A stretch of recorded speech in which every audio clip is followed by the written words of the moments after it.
Ohio police officers were filmed forcibly pulling a black man with paraplegia out of his vehicle by his hair and then dragging him to a patrol car during a traffic stop after the man informed them of his inability to exit his vehicle at their command.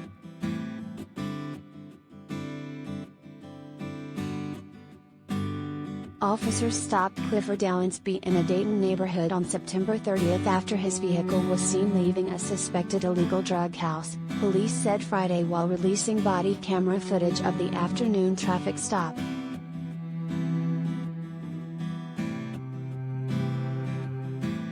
The police took Owensby's identification and a drug canine inspected his vehicle after officers determined that he had a felony drug and weapon history.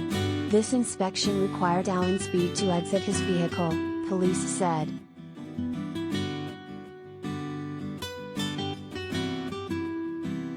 "I cannot step out," Owensby told the officers when instructed, as heard in the body camera footage. "I'm a paraplegic."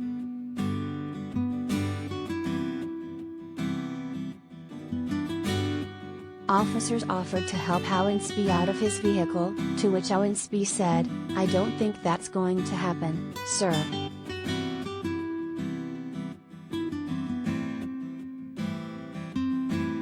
"You're getting out of the car. So you can cooperate and get out of the car or I can drag you out of the car," an officer, with increasing agitation, is heard telling him.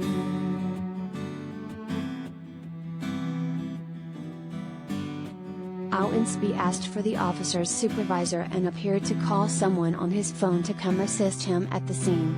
When an officer reached in to remove him, Owensby repeatedly warned that because of his paralysis, the officers could physically hurt him.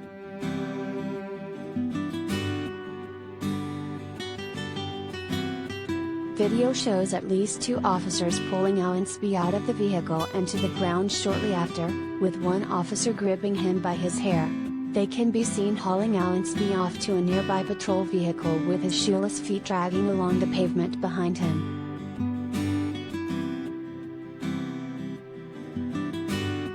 A 3-year-old who was sitting unrestrained in the back seat of Owensby's vehicle was also removed.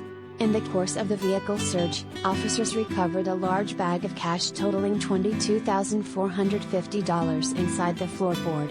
A narcotics canine indicated that the money had been in close proximity to illegal drugs, police said.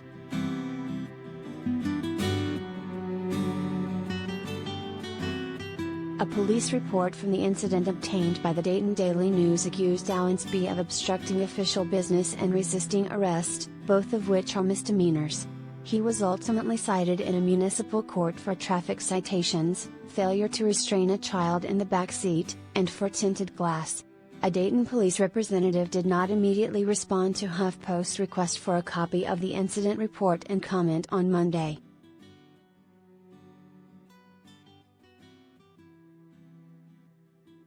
Owensby has meanwhile filed a complaint against the police department with Dayton's NAACP for profiling him, unlawful arrest, illegal search and seizure of his vehicle, and for officers' failure to read him his Miranda rights before he was taken into custody and transported to a jail, the local chapter's president said Sunday.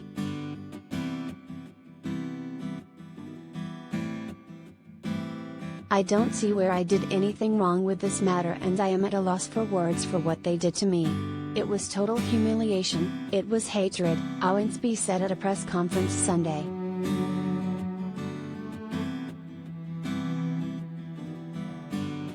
Dayton NAACP President Dr. Derek Ford told HuffPost Monday that he plans to meet with Owensby's attorney to discuss their next moves.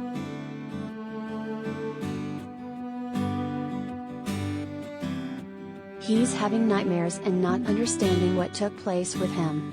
He has some scrapes on his body," Ford said of Owensby, adding that the last he heard was that Owensby is unsure whether he suffered any internal damage.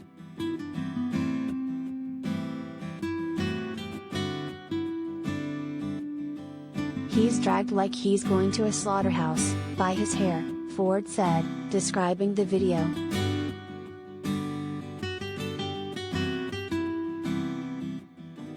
"I'll never say that law enforcement officers don't have tough jobs," added Ford, who shared that his own father was a police officer while he was growing up in Dayton. But they have to remain calm, you've got to remain professional as a law enforcement officer.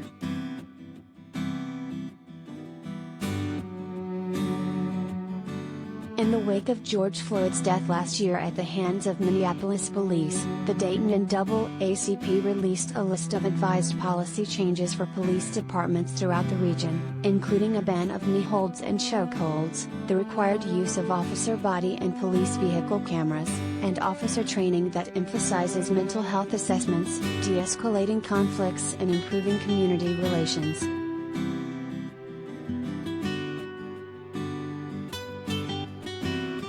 Ford said there's been some success with implementing the use of body cameras and that he's proud his city did bring together the community after the death of George Floyd, but he added that change will only come if the police force is adequately trained and diversified to match the community.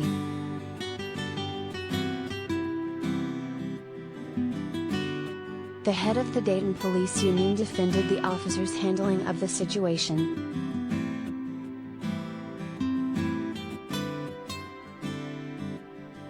The officers followed the law, their training and departmental policies and procedures, Jerome Dix, president of Dayton Fraternal Order of Police Lodge No. 44, told the Dayton Daily News.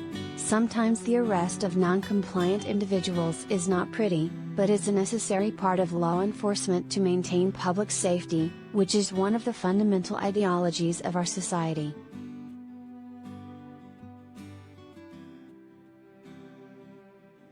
Dayton Mayor Nan Whaley, in her own statement released Friday, called the video concerning.